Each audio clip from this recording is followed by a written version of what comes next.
that. Mhm. All right, almost there with the. It starts playing before I get the signal on YouTube that it's on. So so I get to hear myself laugh. I like that. All right. So there we go. Got it there. And what I have to do is change the microphone settings on Pal Talk so people on Pal Talk can hear you guys when you talk. Oh, not that one though. That means they can't hear me. There we go. Now everybody should be able to hear everybody. So good morning, Bruce. Good morning, everyone in the Pal Talk room, and everybody in Zoom, and everybody in YouTube. We're here today reading Absence from Felicity, which has, boy, it has definitely given me a better understanding, a greater understanding of what's going on, how this course came to be, and what all the things about it. It's so interesting. So what's up with you today, Bruce? Happy June. Happy June. Yeah. Just enjoying the start of the weekend and discovered a new path between neighborhoods while walking this morning. Nothing too dramatic. um, Looking out at the courtyard, my wife's bought some new plants that we're going to hook up to the drip system, and we got a gate to keep the javelinas out. So now maybe they won't get eaten. Oh my gosh, those are crazy, those javelinas, man. And what else? Yeah, nothing really too dramatic in the dream here. Yep, boy, but it could be, very definitely could be. Because right away when you mentioned javelinas, I started thinking about stories I've had about javelinas and how you need to defend yourself, and you put up a gate. So, Well, on the level of form, there's nothing wrong with doing normal stuff, But absolutely. if I'm defending my identity, that's a different thing. That's I think Yeah, that's what the course is talking about is when they make a big deal out of all the specifics that make separation real, right? yeah. And I mean, it really is funny when you start looking at it because they're so ingrained in the being, the form of the person that we appear to be, that we just think Mhm. it's natural. All these defenses, yeah, I have to do that, but really, that's again, that's the belief that we're separate from God, and that somehow or the other, uh, if God was here, then none of this would be happening. So obviously, God must be somewhere else, and not even realizing that God is here. I'm just not experiencing God here because I'm trying to I'm trying to protect myself. I'm trying to do things. So uh, I'm like, never mind, I've got it. No, not so. Would you like to read? I'm not going Sure. to go into talking about news or politics or anything like that. Although I do just want to say one real quick thing. The amount of cognitive dissonance I have heard from people who will tell you all day long, God's son is innocent. Nobody is guilty. Nobody is nothing. Nothing is guilty. To hear those same exact people say, "Guilty, guilty, guilty," is just. I mean, that's me, my own mind. I'm doing the same thing. So, what a great week to look at our beliefs about ourselves and our brothers For and sure. God. Yeah, along those lines, I think I'm uh, intuiting what the political news you're probably referring to. I made a post yesterday on my, my what I think of my other blog, geometrycode.com, and I was talking about the circle, and I referenced some things that were in my first couple of books, and then I one of them is the inclusive self and the exclusive self, um, aka transpersonal self, Holy Spirit, with a capital S that includes everyone and everything, and then the exclusive self that is a personal self that has an inner and an outer, a we and a they, and us and a them. And that's the belief in separation. And within the circle, we have like I like to pun the lambscape, and outside is the goatscape, which is defined as the scapegoat terrain that we put everyone that we don't like or disagree with, whether it's because of differences in politics, gender, geography, philosophy, genetics. I mean, the list is endless of all the different ways that we make differences real and a big deal, and they seem real, but there's nothing really going on there. So I put some quotes from the corresponding section with that graphic from my second book, and I put that in the chat, Oh, and cool. yeah, I'm just going to read the last two paragraphs that I think are appropriate. Um, I just put the pragmatic benefit of identifying with the infinite circle that includes all of us is that with considerable practice, we can train our minds to realize that we can truly afford to be kind, for everyone you meet is fighting a hard battle. Even if there's no instant transformation manifestation in the surreal world of our space-time dreams, there is always an opportunity to forgive ourselves for dreaming of separation by seeing our shared interest of peace and benefiting from a tranquil mind in the process, regardless of what seems to be happening around us. And then pertinent to what I think you might be referring to, and I put, since in the USA, at least, this is an election year, I try to remind myself that we only get to vote every year or so in that political arena, but we vote for either the infinite transpersonal circle of embracing everyone in our gracious consideration, or the finite polarizing personal circle, which leaves some out. Our scapegoats outside the circle become our projected goatscape. Yet the problem of our dueling dream has never left our mind. So anyway, in case that's pertinent. I love it. And the fact is that nothing's outside of the circle.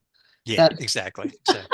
And all we see with our physical eyes by design is finite circles. yeah, yeah. So, the propaganda machine seems to be, as the course says, foolproof, but it's not God-proof, because there's a part of our mind that never left that perfect oneness, that is what's leading us inexorably back to the peace that we thought we had forsaken. Yeah, yeah, I love that. Yeah, I've been having a lot of those kind of thoughts too, and not in terms of geometry, but that is, because you are as we all are, I'm not making you special, but you have a sort of neurodiversity that like views and interprets things through like geometry. It's a nice metaphor. It's not Yeah, certainly not the only useful one, but one I'm yeah, familiar I with. love it, and that just adds to the the uh the texture of our experience. So I love it. All right, so where are we? We're in Absence from Felicity, and welcome Sharon and Elizabeth and Gloria, and all you folks in the uh, you or Pal Talk, YouTube, Zoom. Gary's in YouTube. Multimedia, Yeah, really, the simul multiverse. streaming VLN. That's right. It's the Or a Zoom multiverse. one woman band streaming service. Yeah, no dang kidding, man. Uh, I love it though. Although it is kind of, you can't go anywhere else. You got trying to figure out a way to go spend some time with my son over in Grand Junction, and I'm not sure how I'm going to do it. But, I'll find a way.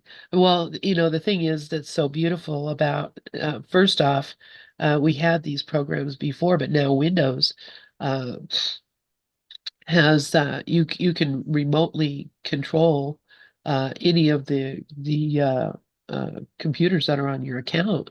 So, they're all of my accounts are on Windows. So, I can control the radio even if the thing itself is here from my laptop in Grand Junction. So I think, I'll figure out a way to get out and take a break. That's Right. an interesting metaphor too when you think about it, because computers have had that capability for a long time, for remote control, and essentially we're like the down periscope, that we're really in heaven dreaming of exile, and we've got this little tiny periscope down into the world of space time, and we're transfixed on it, on the image that's coming from that subterranean dark dream of duality. And but we're seemingly, um, controlled by what's happening in the world, but the remote control is really the mind's decision for the ego, that seems to be, hidden from us, but that's really the only thing that's standing in the way of our being consistently peaceful. Exactly. Exactly. And guess who's in control of that? Hmm. That's what's so funny about all of it is I'm the one who's doing it all. And it is Lynn's multiverse right here. Up and down Periscope. All right. Should I pick up where we left Yeah, off? pick up where we left off. Okay. Hopefully it's the And same as place we we left usually off, Mark. do, Lynn and I are reading from Absence from Felicity, the story of Helen Schuckman and her scribing of A Course in Miracles by Kenneth Wapnick, PhD. And we are about halfway through the book, right? Uh, 46%. 46% it says here, exactly. 231 to 492 in the digital edition Lynn's looking at, and I'm at about a quarter of the way down the page, on page 237 in the print version I have in front of me, if anyone wants to read along. So I'm going to back up a paragraph, where Ken prefaces another citation from Helen. Ken says, "The notes continue now with the same theme of saving time by choosing the miracle and the help of Jesus. Helen being urged to curb her need to control, well, or to plan, as you were talking about earlier, right? Or trying to micromanage everything in the dream." So, okay, so Helen begins her commentary with, um, miracles depend on timing, which is why you shouldn't waste time. I told you a while back that time would cease when it was no longer useful as a learning aid. There is a way of speeding you up, and that is by leaving more and more time for me so you can devote it to miracles. The first part of what you wrote last night is right. Check this now. And then in parentheses, corrected under advice. The second part was put in by you because you didn't like the first. It was an attempt to reestablish your own control over time. Remember, you cannot stand not knowing what time is. What time it is. We're all little petulant children here, aren't we? In that regard, right? Yeah. I know. I love it that Jesus is talking to her like this. You know, you did this because you didn't like what I told you, and you're Mm-hmm. trying to reestablish your control. So, Yeah, yeah, that I mean, that's very direct. yeah. And And our right mind has a sense of humor too. yeah, very much so.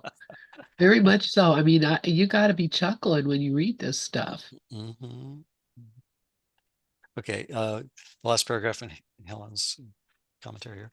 I am not intruding with intruding in italics on your will, but I am also in italics trying to free it. This is Helen channeling Jesus, right?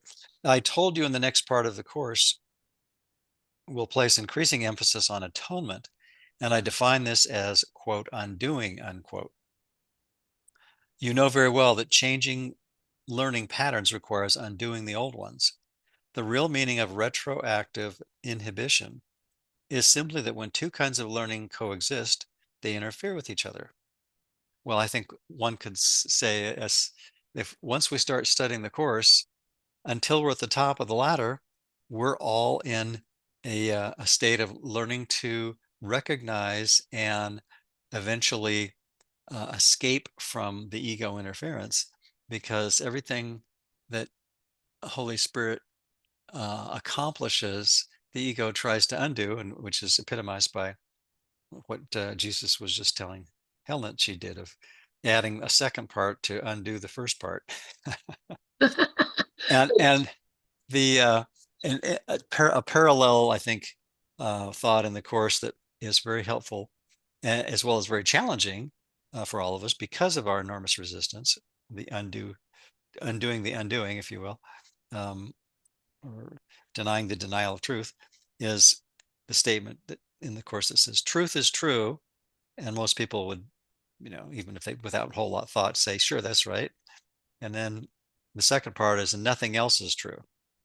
Well, the nothing else would have to include everything in space and time, individuality, the whole thought system of sin, guilt, and fear, uh, everything the ego made up, which the Holy Spirit corrects, can't possibly be true because it's ephemeral. It changes. It's something that we made up within a dream of changeability, a dream of duality, a dream of separation, and the Course just reminds us that there is a place of changelessness, which is the only place that real peace resides in our mind. Yeah, exactly. And that's why this state of cognitive dissonance that we seem to exist in, Mhm. where we say one thing and we do another, is the really the what Jesus is talking about in the characteristics of the teacher of God as honesty. He's saying when you're honest, you're consistent, and Mhm. you're not believing one thing and doing another. That's this. He's calling it retroactive inhibition, and basically saying, when there's two things that interfere with each other, the what has to happen is one of them has to be let go of, undone. And this is what we spend our lives doing, is letting go of or undoing the beliefs, the false beliefs that we have about ourselves and the world and our brothers, and that obviously comes down to the whole idea of, am I as God created me? Are you as God created you? Or are we living with a pretty hefty authority problem where we think not only did we create ourselves, but then we're continuing to be able to create other things as well. And this is, he's just basically saying, stop it. That's the Bob Newhart Oh, I love that skit. apology. Stop it. I think that's such a cool skit. It is Yeah, absolutely. it's a fun one, isn't it? All right. So you want to read on? Sure. And then now we resume with Ken's commentary again. Um, this next brief note provides a fine example of how Jesus again uses Helen's formal interests, and then in parentheses, here's statistics and experimental psychology, close parentheses, to reinforce the content of his teaching, specifically the message of the atonement, minimizing and eventually undoing the effect of the ego on the Holy Spirit's presence, which is basically looking without condemnation at our ego propaganda and its sabotage and all of its crazy antics to try to keep us mindless, and therefore ever searching but not finding, seeking but not finding. And Holy Spirit says we can undo this together. We can take this inner saboteur, bring it out into the light, and watch it disappear. But it requires cooperation with that part of our mind that really has never bought into the dream. Um, there's also some footnotes here. Let's see, I think this might be related to something in the previous pages. 53 and 54. Oh, 53 is, I think, in the quote we just read from Helen. I cannot ascertain for sure what these two parts refer to. Okay. Oh, and that was in the first part, and the second part was established. The second part was established by Helen. And 54 is, where's that one? Okay. Well, it says This refers to William Rockwell, one of Helen's major professors at New York University, mentioned before. Helen's proclivity for forgetting or changing names is discussed at length by Jesus below. Incidentally, Helen related to me that once while Professor Rockwell's class, she addressed him as Dr. Rockhead. That's pretty funny. That's really funny. I just noticed I can click on those and we can actually read them, go to them and read them Oh, okay. in Maybe the that. text. So that Okay, Dr. Rockhead. that's pretty funny. Yeah. Oh my Yeah. gosh, that is some like some sort of a subliminal like a Freudian slip or something. Really. Dr. Rockhead. Yeah. Anyway, go ahead. Continue. Okay. Um, so that okay. And then now telling me again, uh, quoting Jesus, you were wise in setting up William Rockford. Oh, there it is at the bottom of the page. Because I hadn't got to it yet. To allow measuring both the old and the new learnings, thus permitting ratio measurement. Actually, I helped you with this one. Helen, interrupting, I am mad about this. Jesus, because most studies just measure learning decrement loss caused by new learning with the old, but the emphasis should be on how to minimize the effect of the old on the new. This is a much more helpful area to work in. That's interesting, isn't it? So if you have two competing thought systems, which usually isn't, what little I've done with learning theory and all that sort of thing, usually it's like repeating habits to learn new patterns. But usually you're not thinking in terms of completely polarized and conflicting goals and how they interfere with each other. And it's really the amount of time and effort we spend on emphasizing one or the other, isn't it? Kind of like two locomotives hooked up back to back facing the opposite direction, and the direction that things are going to go in is how much coal is being fed into the engine of one versus the other one going the other direction, right? Something like that. Exactly. Yeah. Yeah. Yeah, I yeah. mean, that's law of physics. I mean, which are made up laws as well. But anyway, continue on. Okay. Um, There's a comment that Elizabeth made in the yeah, chat. she wanted to go back. You want to go back, Elizabeth? Did you want to say what you were looking for on the previous page? Let me go back over here. And you can take the mic and say, just make it brief what it was that uh Or type in the chat. or type in the chat. Yeah. Or not. Maybe we covered it. Okay. Yeah. Yeah. Okay. So let me start that again. Jesus, you were wise in setting up William Rockford to allow measuring both old and new learnings, permitting ratio measurement. Oh, I already read all that. Okay. Um, yeah. Then Ken says, the dictation then returns to the specific teaching of the meaning of the atonement and the willingness to learn it. And now Helen, channeling Jesus, do not get bogged down in those dreams of last night. They are reflections of old learning patterns. They arose because you did not like what I said about leaving minutia to me. they I'm laughing because how much of our lives do we spend in from the course's perspective? What from the course's perspective is minutia, which is pretty much everything that is what's important for Bruce and his welfare and what Bruce wants to happen in the world. Your Yeah. substitute your name here, right? Exactly. And I think the thing that's so funny is because it's my minutia. This is for me, and I don't want to share it with you, Jesus, because you're going to take it away from me. It's And of course, yeah, the me, my, mind minutia, be my minutia. My minutia. the the microscopic, meaningless minutia Oh of my, mindlessness.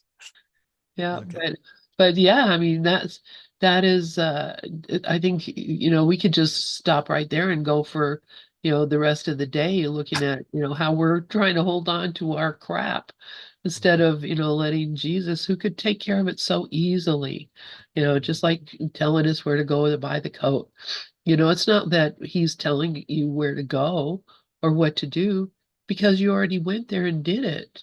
So, that all these planning that we do for nothing, literally nothing.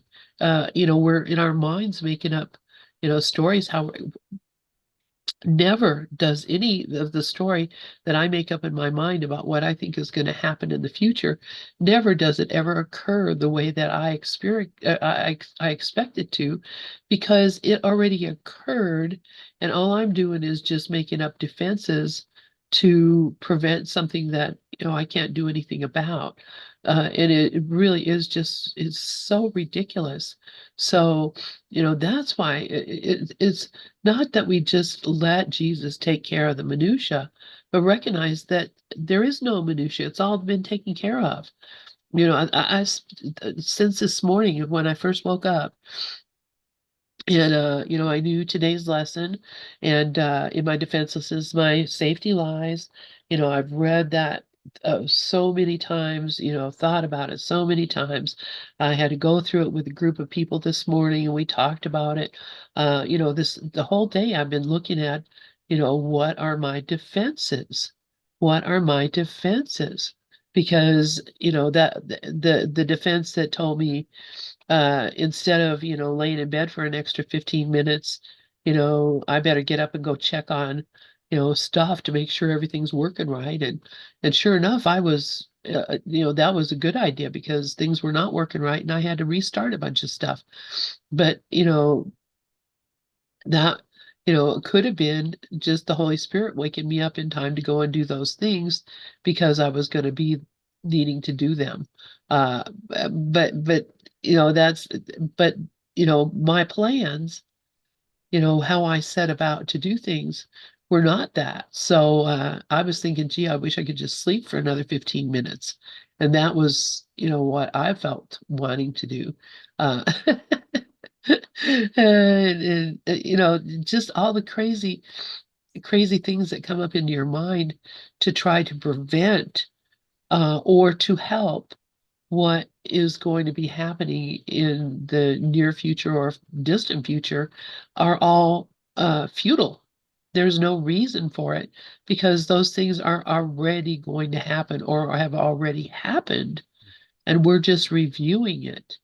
This is, wow, if we could just get that, under, some sort of a regular point of view, or me, I say we, I don't know about you, but I know about me. And if I could just get myself under control of that and just start just allowing things to be exactly as they are, without my interference, without my criticism, then look how much happier I would be.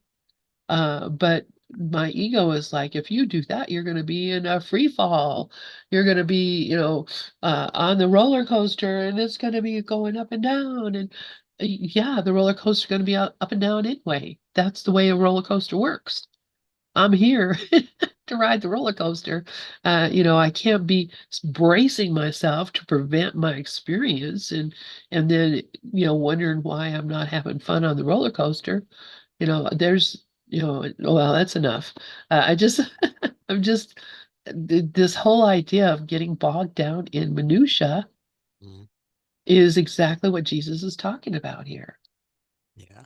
So it's really our specialness minutia is a defense against the truth, right? Yeah.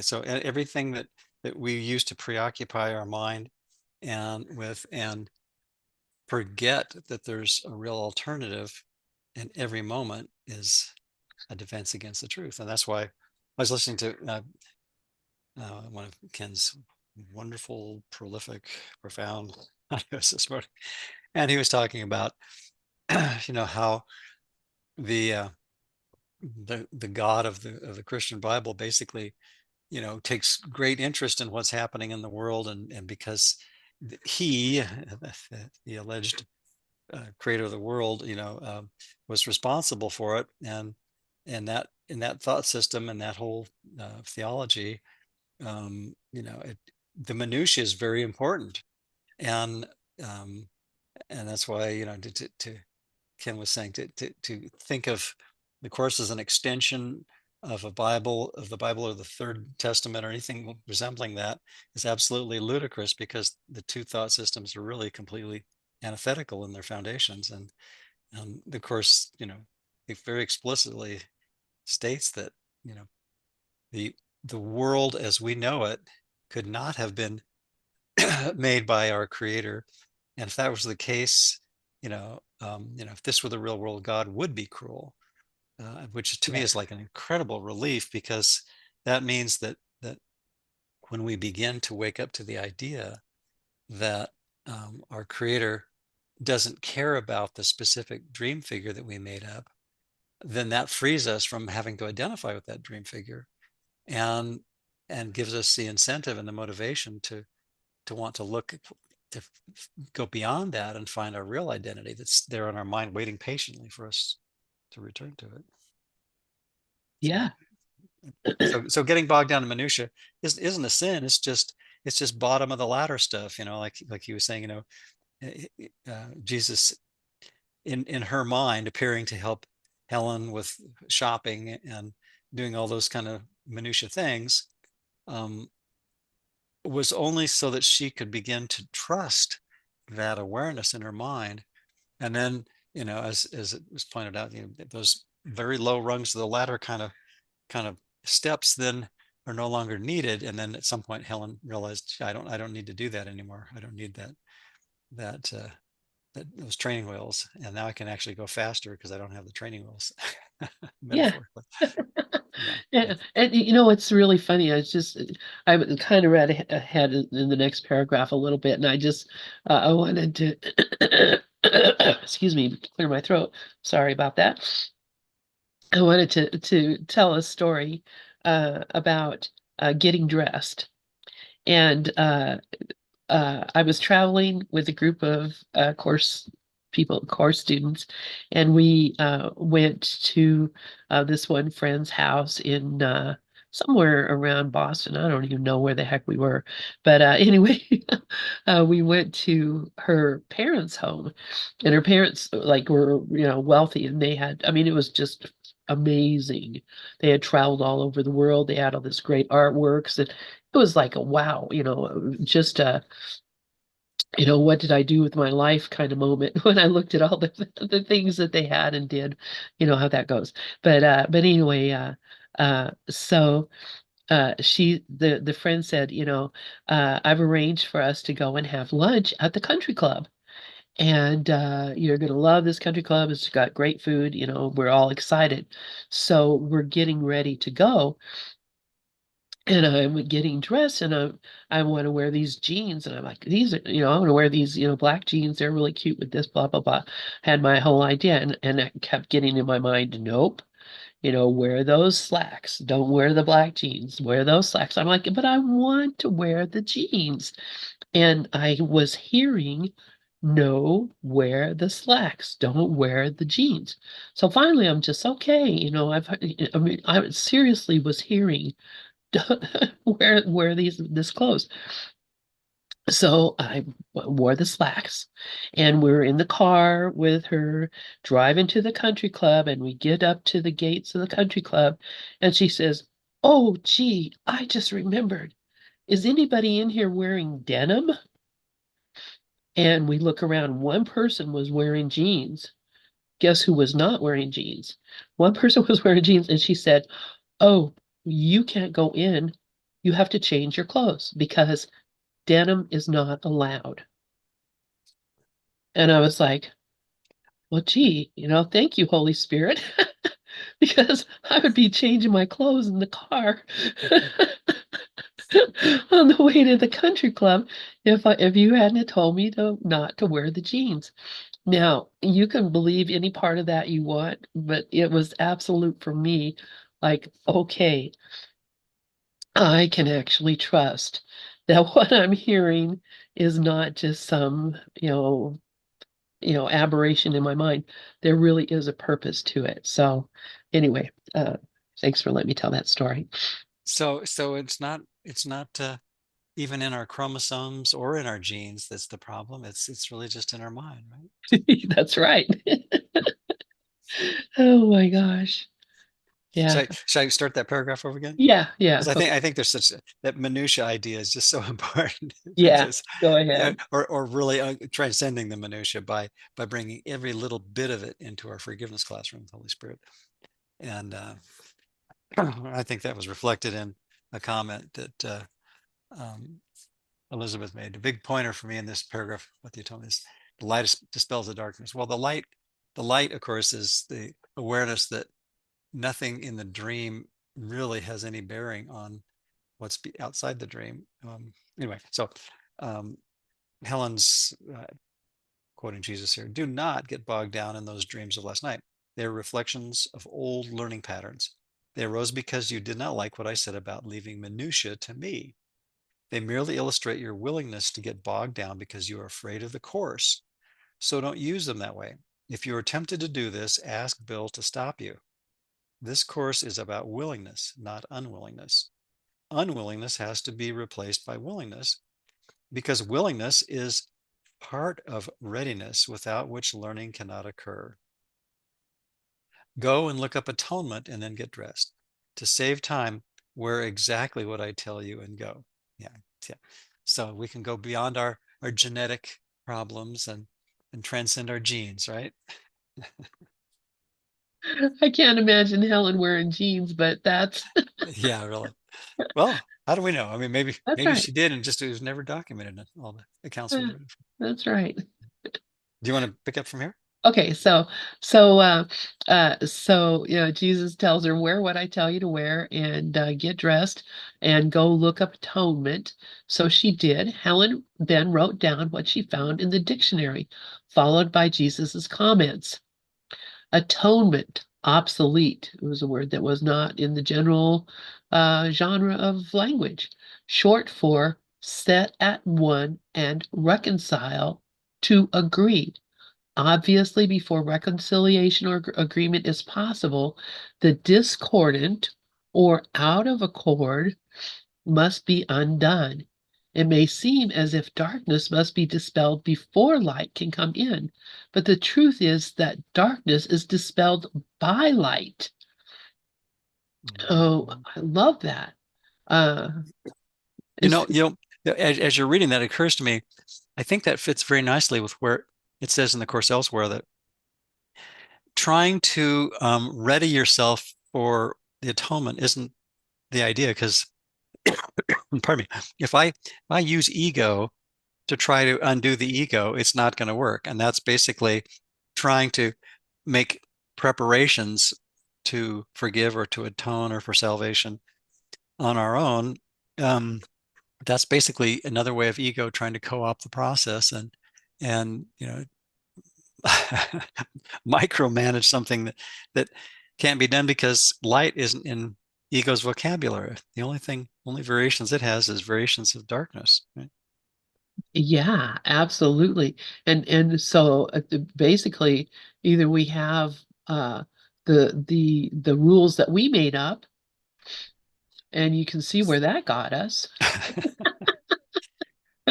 Yep, on an unmerry-go-round, as Gary Renard's teacher used to say. Oh my gosh. Okay. So here we are. So is this is I'm believing, I'm not sure if this is not what she read in the dictionary. I'd be surprised that would say this in the dictionary about darkness being dispelled before light. I think it was probably more of a combination of what she read in the dictionary uh, and what Jesus had to say about it. So in order to uh, reconcile or agree, you have to get rid of the thing that is causing the disagreement, undo it. And so, but you don't have to dispel the darkness before light can come in. You just Hmm. have to let the light in. Yep, yep, You just have to let the light in. yeah. And And that requires no preparation, just willingness. Yeah. yeah, exactly. Exactly. And so that's why, all of our attempts to make ourselves ready to make ourselves pure, whatever idea we have of that. We don't have to do those things. We just have to Yep. let him tell us what to do. It's a come as you are, no preparation needed course. And Yeah, preparation really is oftentimes a delaying tactic. yeah. Oh, and I see it a lot because we learned something in our life that said this is the way things work. And so we're trying to reconcile this rule that says you don't even know what anything is, what it's for, how it works, how to do it. You don't know these things. Mhm. You're going on total blind luck, basically.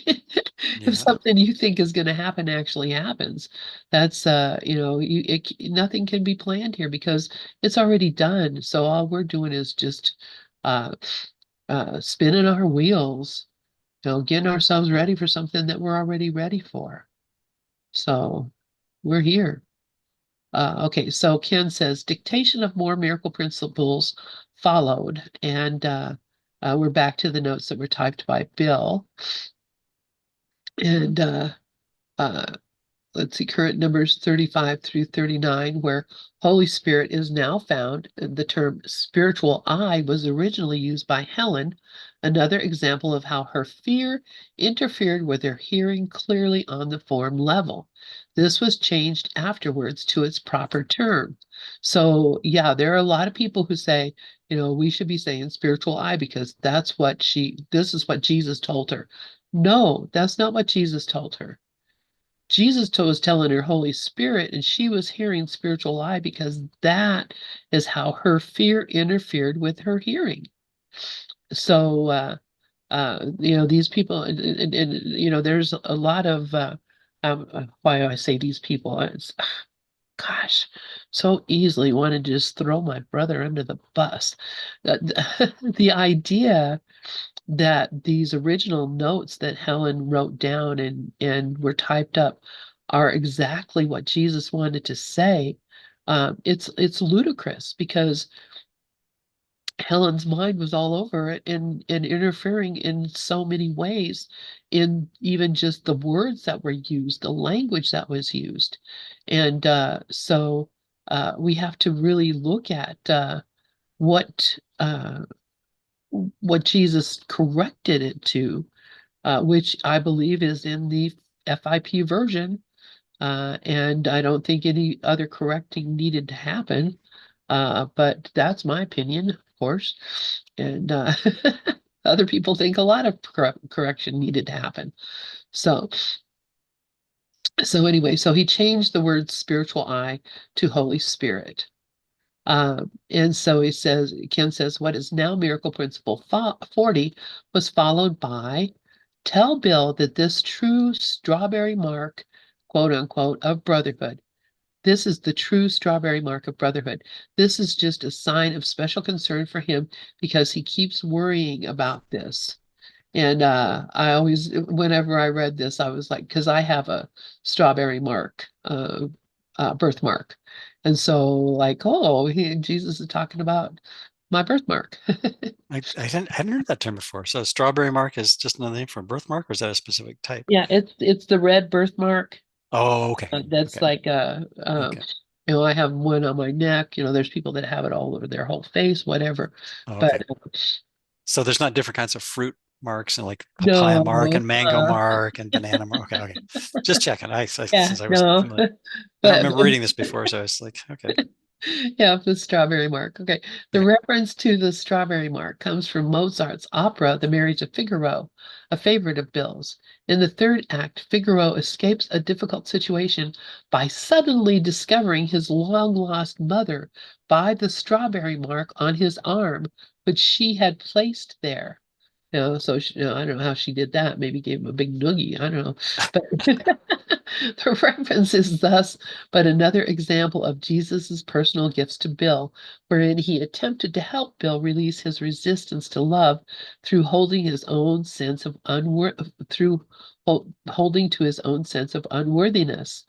These quote unquote special gifts, which again included the course's plethora of puns, were meant by Jesus as symbolic of his love for Bill. And the strawberry mark is the mark of brotherhood that says we belong to each other.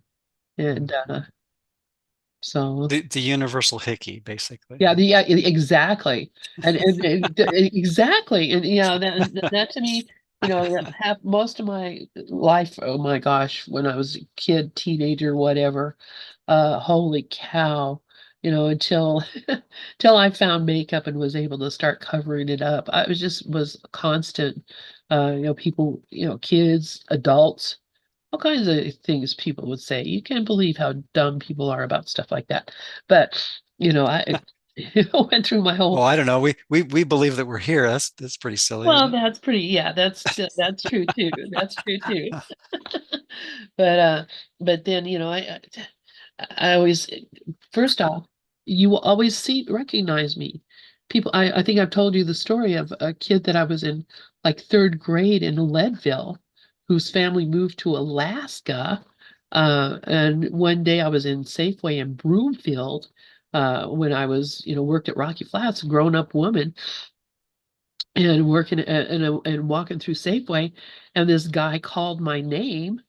And I turned around and I looked and he goes, "Oh, aren't you Margaret, Dimmitt?" I'm like, "Wow, yeah, do I know you?" He goes, "Yeah, it's Mikey. Mikey from the third grade." And I'm like, "Mikey, my best friend from third grade that moved to Alaska? Yeah, it's me." Like, I honestly did not know how he knew it was me. But of course, I have this big freaking mark on my neck that is, like a neon sign. So, I mean, I couldn't get away with anything because it's that woman with the big hickey on her neck. Anyway, Somehow it kind of reminds me of Gary Larson Far Side cartoon of several deer are in the woods, and one of them is pointing to a deer that has a perfect bullseye on the side of its torso, and they say to this one deer, bummer of a birthmark you got there, exactly. Bummer of a birthmark. Oh my gosh. Okay, so I'm going to continue reading enough of my personal stories here. Okay, it is interesting at this point to contrast Helen's and Bill's quite different primary defenses: projection for Helen and denial for Bill. In terms of Jesus, fearing his love for them and theirs for him. Helen basically fought with Jesus, projecting onto him her own failures, seeking to make him responsible for her feelings of unhappiness. Bill, on the other hand, continually attempted to deny the person of Jesus, finding it difficult even to say his name, preferring JC in place of the name Jesus.